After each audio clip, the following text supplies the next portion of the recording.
Reducing agents. इसमें आपको पढ़ने कितने, जैसे उसमें पता था कि जैसे बोल गए हैं सिलीनियम डाइऑक्साइड था, जोन्स पीसीसी, पीडीसी, सरवन और फिनाइल, हाँ मतलब आइडोसो फिनाइल डाइएसिटेट था। तो इसका मतलब जब उतना कर ले गए तो इसमें भी कोई दिक्कत नहीं है। इसमें आपके साथ है लिथियम एल्यूमिनियम हाइड्राइड, जिससे कहा जाता है ला, है ना। इसी से मिलता जुलता है सोडियम बोरोहाइड्राइड। और इसी के बाद अगर आप देखें, ये दोनों बड़े फेमस रहते हैं, इन दोनों का कहीं कहीं कंपैरेटिव भी पूछा जाता है। और एक होता है आपका, इसमें दिया होगा डाई BLH, तो इसको पूरा लिख दें नाम लिख दें इसका पूरा, डाई आइसो ब्यूटाइल एल्यूमिनियम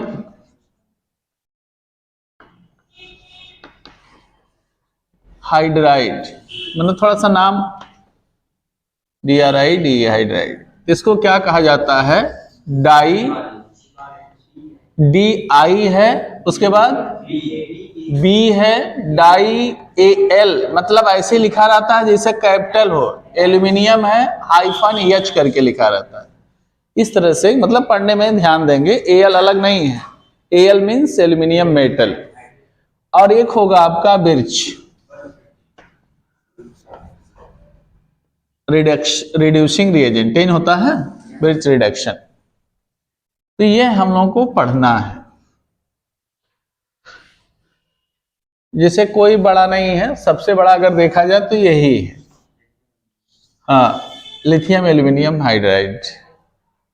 उससे छोटा है ये, उससे छोटा है वह, और सबसे छोटा है बिर्च।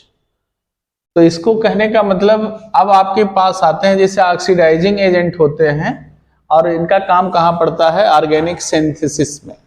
उसी तरह ऑर्गेनिक सिंथेसिस में ही रिड्यूसिंग रिएजेंट का भी काम करता है। मतलब ये दोनों play vital role in organic synthesis. कौन कौन से, oxidising agent as well as reducing.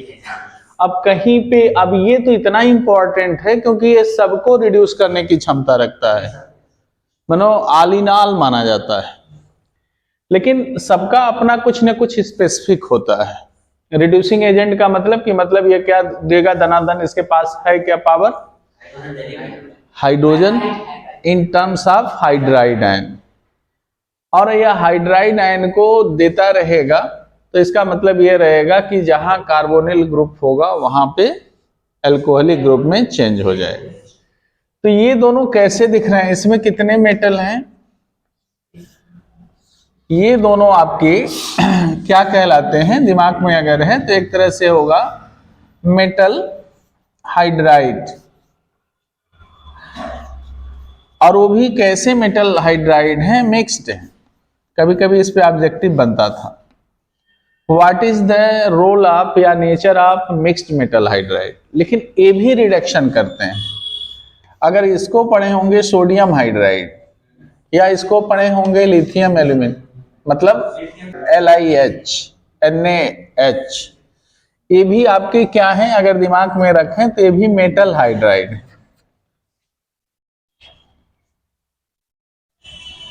कहीं कंपैरेटिव आएगा तो जान लीजिएगा। तो ये भी मेटल हाइड्राइड है, ये भी मेटल हाइड्राइड है। दोनों में अंतर क्या है थोड़ा सा, इसमें ओनली वन मेटल, इसमें मोर देन वन मेटल, इसलिए ये मिक्स्ड मेटल हाइड्राइड। और ये क्या होंगे, सिंगल मेटल हाइड्राइड। मतलब दिमाग में रहना चाहिए, सिंगल है, मेटल है, हाइड्राइड। अब जो सिंगल मेटल हाइड्राइड होते हैं, they are act as a basic in nature, मतलब act as a basis, strong base. और जो मिक्स्ड मेटल हाइड्राइड होते हैं, they are act as a nucleophile, strong nucleophilic in nature. ये किस तरह के काम करते हैं, न्यूक्लियोफाइल। तो न्यूक्लियोफाइल का जब काम करेंगे तो इसको हम क्या कहेंगे, न्यूक्लियोफिलिक रिड्यूसिंग रिएजेंट। और ये किस तरह का काम करेंगे, अगर बेसिक इन नेचर हैं, स्ट्रॉन्ग बेस का काम करेंगे, तो ये क्या होंगे, बेसिक रिड्यूसिंग रिएजेंट। तो कहीं ऑब्जेक्टिव रहता तब इसका कोई ना कोई काम करता। अब बात आता है, तो इसका मतलब यह हो गया कि हमको जब शुरू करेंगे मिक्स्ड मेटल हाइड्राइड को, तो लिथियम एल्यूमिनियम हाइड्राइड का स्ट्रक्चर क्या होता होगा, दिमाग में सबसे पहले यही आना चाहिए कि aluminium is surrounded by 4 covalently bonded hydrogen atom with containing कौन सा charge, negative charge, and Li containing positive charge. यही होता होगा, सारी चीजें हैं। इन दोनों का ज्यादा रोल है, एल्यूमिनियम का भी लिथियम का भी, ये दोनों मेटल्स हैं। हो सकता है कहीं न कहीं ये सब ब्रिज का काम करते हो, लेकिन इसमें मेटेलिक रोल में अगर देखा जाए तो लिथियम सबसे आगे है। अकेला अगर किसी हाइड्राइड के साथ हो जाए तो स्ट्रॉन्ग बेसिक हो जाएगा, और एल्यूमिनियम है तो बिल्कुल कैसा है, nucleophilic, strong nucleophilic in nature, मानो बेसिक नेचर कम न्यूक्लियोफिलिक प्रॉपर्टी ज्यादा शो करेगा। तो हमें इसको ज्यादा पढ़ना तो है ही है कि मानो सबको करता है, लेकिन इसको बनाते कहाँ से है, इसका मेथड ऑफ प्रिपरेशन भी होगा। तो कोई ऐसा नहीं है कि उसको पूछा जाता है, जब भी पूछा जाएगा इसका रोल ही पूछा जाएगा। तो बनाने के लिए आपको घबराने की जरूरत नहीं है, क्या ले लेते हैं कि बन जाए, कुछ तो ज्यादा है नहीं, 2 ही चीज होते हैं। अगर हम इसको प्रिपेयर करना चाहें तो किससे बना सकते हैं, लिथियम अगर हाइड्राइड ले लें, एल्यूमिनियम क्लोराइड ले लें और कंडेंस करवाएं तो क्या बनेगा, तो कितने हाइड्रोजन की आवश्यकता होगी, 4। तो 4 हाइड्रोजन के लिए हमें यहां पर क्या होना पड़ेगा, 4 मॉलिक्यूल इसके लेने पड़ेंगे। अब जब ये लेंगे तो हमारे पास लिथियम तो 1 बनेगा, एल्यूमिनियम 1 रहेगा, H कितने इसको चाहिए, 4 चाहिए, मतलब LiAlH4 बनेगा, प्लस माइनस न्यूट्रल मैंने मान लिया यहां। अब बचा क्या आपके पास, क्या मिला यहां पे, 3 Cl बचे हैं और यहां पे 3 Li बचे हुए हैं, तो 3 मोल्स ऑफ LiCl। मतलब कितना सिंपल है, जैसे हाई स्कूल का हो कोई रिएक्शन, तो इसको आप बना सकते हैं, लेकिन इसकी जो प्रॉपर्टी है वह मेजर है। तो इसका काम क्या है, किसको रिड्यूस करेगा। और इसमें कभी कभी होता है, जैसे नेटवर्क का क्वेश्चन होता है तो ग्रुप दे देते हैं कि एक ही ऑर्गेनिक कंपाउंड पे मोर देन 1, मतलब ये किस नेचर का होगा, अक्सर करके कीमो सेलेक्टिव, की रिजियो सेलेक्टिव, की स्टीरियो सेलेक्टिव होगा। मैंने कहा कि ये किस नेचर का होता है, कीमो सेलेक्टिव नेचर, कि रेजियो सेलेक्टिव नेचर, कि स्टीरियो सेलेक्टिव नेचर, की आल होता है। मतलब एज केस में भी स्टीरियो सेलेक्टिविटी भी शो करेगा, रेजियो सेलेक्टिविटी भी शो करेगा, कीमो सेलेक्टिविटी भी शो करेगा, जहां जैसा केस हो। अगर कहीं एसिमेट्रिक सिस्टम है तो वहां पे क्या करेगा, स्टीरियो आइसोमर बन रहे हो तो वहां पे कौन सा सेलेक्टिविटी शो करेगा, वहां स्टीरियो सेलेक्टिविटी होगी, बताए भी हैं। कहीं स्ट्रक्चरल आइसोमर के बनने के चांसेस ज्यादा हैं, कॉन्स्टिट्यूशनल आइसोमर अगर डिराइव्ड हो रहे हैं तो वहां पे रेजियो सेलेक्टिविटी शो कर दिया। जहां पे ऐसे हो कोई compound containing more than 2 functional group, that will be chemo selectivity show कर देगा कि 2 फंक्शनल ग्रुप में किसको पहले रिड्यूस करेगा, कौन रिड्यूस करेगा, लिथियम एल्यूमिनियम हाइड्राइड। तो किसको किसको रिड्यूस कर सकता है, हाँ देखिए इतना नाम, और जब थक जाएंगे तो हम बताएंगे। आप लोग पहले बता दीजिए कि किसको किसको रिड्यूस करेगा। जब आप थक जाएंगे, नहीं बता पाएंगे, मैं ये वादा करता हूं कि सारे लोग मिल के थक जाएंगे, उसके बाद मैं बताऊंगा। Acid chloride, aldehyde, ketone, amide, ester, acid. अब हमें लिखना पड़ेगा, तब हम लिखेंगे तभी कुछ। इट का मतलब क्या? ला, ये ना, रिड्यूसेस किसको? Acid chloride. थोड़ा सिस्टमेटिक रहता तो मजा आता। हाँ, एल्डिहाइड को सबसे पहले ऑक्सीडाइज रिड्यूस कर देगा। एल्डिहाइड, कीटोन्स, टोन्स, उसके बाद जो होता है कीटोन्स के बाद ध्यान रखिएगा एस्टर का नंबर आ जाता है। उसके बाद एसिड का नंबर आता है। मतलब एसिड या ये अल्कोहल भी है डेरिवेटिव, मतलब ये कह सकते हैं एसिड क्लोराइड भी कह देते हैं अगर आप लोग चाहें तो। एमाइड को भी कर सकता है, मतलब एसिड डेरिवेटिव हमने नहीं लिखा इसलिए एमाइड लिखना पड़ेगा, क्लोराइड एमाइड। उसके बाद साइनाइड,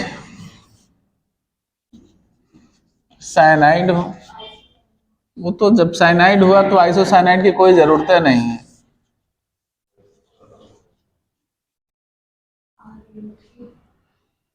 आगे बोलते चलिए, जब रुक जाएंगे तो हम बताएंगे ना, अभी बोलना है तो बोल जाएगा। RN3 एजाइड कहते हैं। आगे बढ़िए, मैं कहा हूं ना, मैंने वादा किया है कि मैं बताऊंगा, उसके बाद तो कम से कम आप सभी लोग बता ले जाए तो ज्यादा अच्छा रहेगा, उसके बाद मैं बताऊंगा।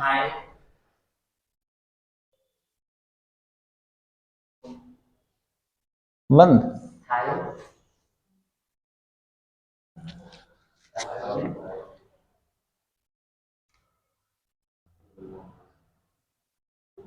अब कह दीजिए बंद करिए, तब हम बताओ। नहीं बताएंगे आप लोग तो ठीक है, वेट एंड वॉच दोनों कर रहे हैं।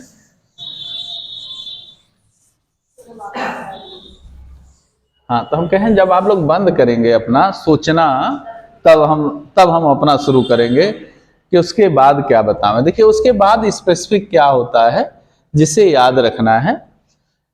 इपॉक्साइड नहीं याद आता है क्योंकि यही सब क्वेश्चन बनते हैं। लैक्टोन भूल गए होंगे, जिसकी जरूरत है नहीं। डबल बॉन्ड, उसके बाद ट्रिपल बॉन्ड। अब यहां पर देखिए इपॉक्साइड भी छोड़े, लैक्टोन भी छोड़े, डबल बॉन्ड भी छोड़े, ट्रिपल बॉन्ड भी छोड़े। हम तो सोचे कि एक आध छूटेगा, बाकी तो हम अपना कर ही ले जाएंगे। बाकी सब आ गए, मतलब ऑल फंक्शनल ग्रुप ऑलमोस्ट। इसमें क्या छोड़े हैं जिसे मुझे बताना था, इसलिए मैंने रुका है। एसिड एंड हाइड्राइड छोड़े, कि जो जिसकी कभी कभी जरूरत पड़ जाती है उसे आप लोग छोड़ देते हैं। इपॉक्साइड लैक्टोन है, डबल बॉन्ड है और ट्रिपल बॉन्ड है, टीबी का मतलब। तो इन सभी में अब इसकी एक चीज और यहीं पे सोचना है कि जो ये रिएजेंट है lithium aluminium hydride, double bond को करेगा तो कोई आइसोमेराइजेशन के चांसेस नहीं है, मतलब सैचुरेट हो जाएगा, दूसरे में चला जाएगा। लेकिन जब ट्रिपल बॉन्ड को रिड्यूस करेगा तो ट्रिपल बॉन्ड किस में रिड्यूस होकर जाएगा? डबल बॉन्ड, एल्कीन बनाएगा। मतलब एल्काइन है तो एल्कीन में बताएगा, एल्कीन में नहीं जाएगा। किस में भेजेगा? डबल बॉन्ड को रिड्यूस करता है, लेकिन उसके पीछे कंडीशन है, शर्तें हैं कुछ। ये डबल बॉन्ड को रिड्यूस नहीं करता है। फ्री डबल बॉन्ड या olefinic double bond doesn't reduced by lithium aluminium hydride, but if are present कहां पे? Electron withdrawing group containing and also containing aldehyde, ketone, ester, amide, then it undergo reduce, तब ये reduction के लिए जाएगा, reduce होगा, otherwise ये reduce नहीं होता है। लेकिन ट्रिपल बॉन्ड फ्री हो, एसिटाइलिन्स हो, तो उसको डबल मतलब बॉन्ड में कन्वर्ट कर देता है, मतलब ओलिफिन में बदल देता है। लेकिन जो ये लिथियम एल्यूमिनियम हाइड्राइड है ये ट्रांस हाइड्रोजिनेशन करता है, इसलिए बनने वाला ओलिफिन हमेशा क्या होगा, ट्रांस एल्कीन बनाएगा। कौन सा बनाएगा? लेकिन अगर यहीं पे लिंडलार कैटालिस्ट ले लिया जाए, पहला डाइस्ड बेरियम सल्फेट ले लें, तो वह सिस हाइड्रोजिनेशन करेगा, उसी एल्काइन को सिस एल्कीन में बदल देगा। तो कभी कभी इसकी जरूरत पड़ती है कि अगर हमें सिस एल्कीन बनाना है तो सबसे ज्यादा याद रखते हैं किसको? लिंडलार। तो यहाँ पे जो लिथियम एल्यूमिनियम हाइड्राइड है वह बिल्कुल ट्रांस हाइड्रोजिनेशन करके एल्काइन को ट्रांस एल्कीन में, ये दिमाग में रहना चाहिए। कभी कभी कंपाउंड ही ऐसा देता है, जैसे कोई ऐसा कंपाउंड दे देगा कि जो आपको बनाने में दिक्कत हो, उसको ट्रांस स्ट्रक्चर में बदलने में जरूरत पड़ती है। जैसे मान लिया जाए कहीं आप इस तरह से कोई कंपाउंड दिया, जैसे आप देखे भी होंगे, आया भी होगा, सिलेबस है आपका, इस तरह से दिया हुआ है। मान लिया जाए यहां पर दिया हुआ है ट्रिपल बॉन्ड,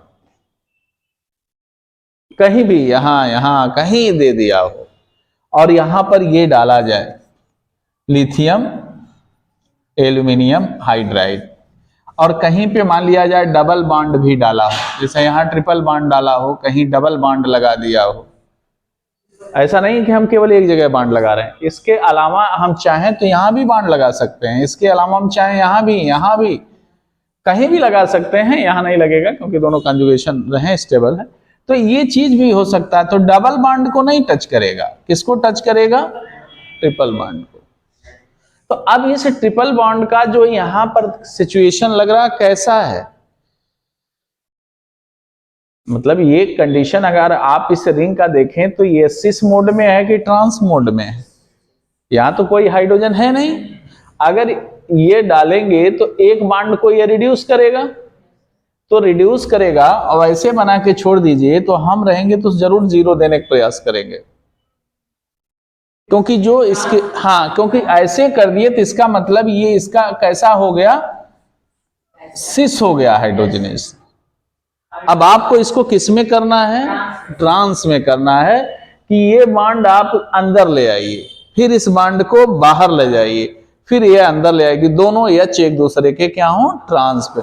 मतलब इसी कंडीशन को जो ऐसे सीधा है उसको ऐसे कर दीजिए।